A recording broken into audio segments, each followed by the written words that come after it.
Hello guys, good day sa inyo. Once again, this is JM Bunagan, your sales account executive dito sa Union Motor Corporation, Caloocan. So in this video guys, magre-release tayo ngayon ng Mirage G4 GLX Automatic. Yung kulay na nakuha ng client natin is titanium gray. So yun guys, samahan nyo yung buong araw ko, magre-release tayo ng Mirage G4. At kung bago ka lang sa YouTube channel ko, huwag mong kakalimutan mag-like, subscribe, saka hit mo na yung notification bell para updated kayo sa mga promos natin sa Mitsubishi. Thank you guys, ingat!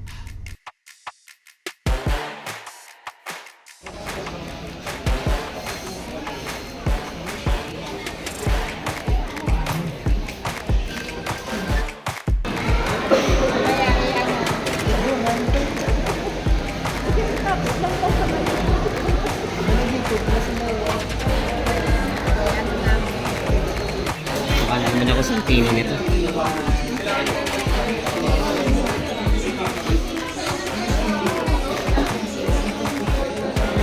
Hello guys, good day sa inyo. So kasama ko ang De Guzman family. Hi sir. Yan. Hi Ma'am Erica. Mami, hello. Ito si Ma'am Erica, siya yung nag-apply sa atin. Ma'am, kamusta naman naging transaction natin, ma'am? Sobrang maayos po, the best. Sobrang approachable po ni Sir GM. So ma'am, kamusta yung transaction natin, ma'am? Mabilis po ba? Sobrang bilis, kaya go na kayo dito. Sa Caloocan. Yes, sobrang bilis po. So yun ma'am, congrats ha. Thank you, Sir. So yun guys, nag-apply siya sa atin December, bago mag Christmas, nakuha niya din bago mag New Year naman. So yun, congrats po. Salamat, thank you. Unahin natin yung demo natin sir sa specs ng sasakyan natin. So ito sir, centralized yung natin, yung lock saka windows. Ito sir, pihitin mo lang yan. Sige, pag ganun sir, patira. Ayan. So ito yung steering natin is electronic power steering. Yung mapapansin mo malambot. Ito sir, pwede mo siyang i-tilt.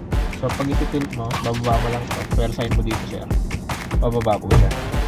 So saan ka po ba mas komportable sir? Sa kanina po? Ito. Ay, nakababa.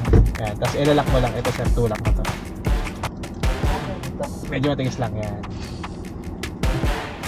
Tapos sir, ito, yung audio controls natin. Dito may volume. Tapos lipat ng station ng radio, lipat ng music. Ito sir, yung voice command natin. Ito yung sagot ng tawag, decline ng tawag. So punta naman tayo dito sa natin, sa monitor natin sir. Hazard, home sir, FM, AM, Bluetooth. Bluetooth natin sir, ang password niya is 4 na 0 or 1234. Ang pangalan niya Mitsubishi or Car Audio. So may din po dito, may button din po ng sagot ng tawag, back, tapos kung naka day, night, or naka auto. Pero auto na lang po natin para na-detect po niya. Then yung volume po nung speaker. Ito yung hina. Pagpapatayin po, pinutin lang po natin na matagal para mamatay. Pag open, pinutin lang po natin. Then po sa temperature po, ito yung pinakamalamig na max. Blower off, 1, 2, 3, 4. So ito po defogger po sa likod, yung mga lines po sa likod. Pagka medyo foggy, maulan, pinutin mo lang to. Tapos ito po kung saan nakatutok yung lamig ng aircon. So sa katawan, sa katawan, sa paa. So most likely dito lang sa katawan. Tapos kung gusto niyo pumasok yung hangin papunta sa loob, press mo lang dito. Pero dito sa Metro Manila puro usok. Pag napunta kayo ng probinsya sir, ito, para hindi na kayo nagbubukas ng bintana. Tapos po ito, igniter po natin. Pwede po natin lagyan ng mga socket po pag pang charging port. Dito po siya, may nabibili po dun sa Shopee, Lazada, lalagay lang po natin. Tapos po ito po yung po natin, USB port. Ito po USB port.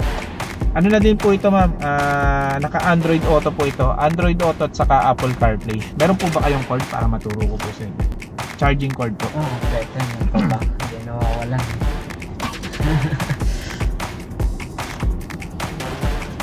Ito wala to sir. Ito. Wala to. Ito dati yung on off ng aircon. Ay, hindi mo siya dala. Hindi ma'am, i-explain ko na lang din po. Cord. Oo. So pagka nakaano po, check ko baka kung meron. Wala din. So yung paano gumagana yung Android Auto? Yung Android Auto po natin, once na may cord tayo, tsaka yung compatible yung cord, tsaka sa cellphone natin, pagka sinaksak po natin yung cord dito, automatic po yung magda-download po ng Android Auto. So yung mga apps sa cellphone natin, applicable dito, magagamit po natin. Unang-una po yung mga Spotify, Waze, Messages, Messenger, nandito po siya. So may tinatawag din po itong voice command ma'am. So yung voice command po natin, once na naka-activate po siya, pagka nilong press nyo po to, may tutunog po na parang tutut, parang ganon. Yan, parang ganon siya. Tapos pagka nagsalita ka dito, kunyari, Waze, Cubao, automatic yung lalabas yung Google Maps dito. So hindi ka na bibili ng mga cellphone holder para mag-Waze. So dito na lang po siya. The same time, naka-charge pa yung cellphone mo sa cord. Automatic yun. Pag kami sumagot, ay pag kami tumawag, dito, line down, ganun lang po siya. Ano na din po yun, Apple CarPlay na din po. So, andito na po lahat. Basta may cord ka lang. So, sir, ito po, ma'am. Owner's manual naman po natin. Ito, dito. Ayan, ito yung sa anong po natin, smartphone link display. So, sa Android Auto po ito, sa Apple CarPlay. Ito naman po yung sa sasakyan ni Macpal. Then po, ito sir, yung tinuro ko sa'yo kanina, park, reverse, atras, neutral, drive, saka yung engine brake natin. Yung ano po, yung jack po natin nandito sa ilalim niya. Paano buksan? May lock po yan dito. Pero kapain mo siya, ito siya. Kita mo ito. Tama mo yung kulay itim na metal. Ito. Yan. Paano yung bubuksan pala? May ano dyan, may lock dyan, hihilahin ka lang dyan para mag-unlock siya. Kita mo na ma'am. Tapos, yung kulay itim na matingkad yung kulay ma'am. So sir, ano naman sir, dating naman tayo dito sir ma'am sa dokumento natin, no? Bali, ito po yung bibigay ko po sa inyong dokumento. As of now, pagka babiyahe po kayo, ito lang po yung dadalhin natin. Yung ating VDR po, saka yung sales invoice. So, dito po naka-indicate po yung unit details. Ay, ma'am, name, yung address po natin. Kung ano yung kinuha mong unit. Mirage G4, titanium gray, kulay. Chassis number, engine number. Tapos ito po yung production sticker natin.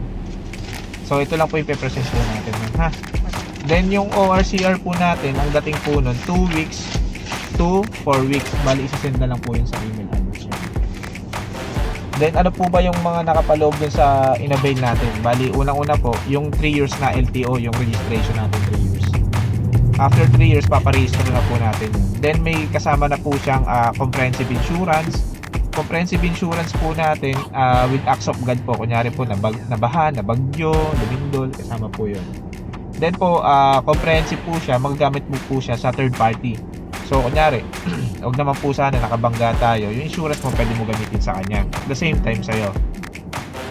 Tapos, meron na din po tayong TPL na tinatawag. Yung TPL po natin is 3 years din po. If ever na makakabangga ng tao, huwag naman po sana. Yun yung magkakaw.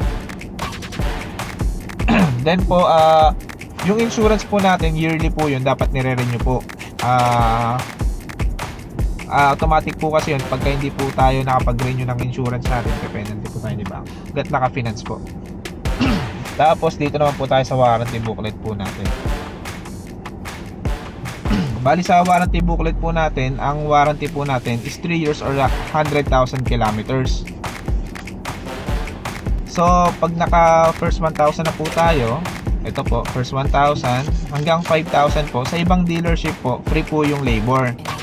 Bali, pabayaran lang po natin doon yung mga consumables po natin, mga langis, brake pads. Pero po, since na dito po kayo bumili sa atin, may coupon po tayo na hanggang 20,000 kilometers or 2 years. So, ito, magagamit mo lang to dito sa atin. Pag sa ibang dealer po, 5,000 lang po, 5,000 kilometers lang po. So, ano ba yung mga warranty po natin? Yung mga warranty po natin, separate warranty po kasi. Unang-una po sa engine. So, engine po natin, 3 years po yung warranty nun. So, if ever na ilabas natin yung change oil, dalhin natin sa Caltex Petron, void po yung warranty ng engine po natin.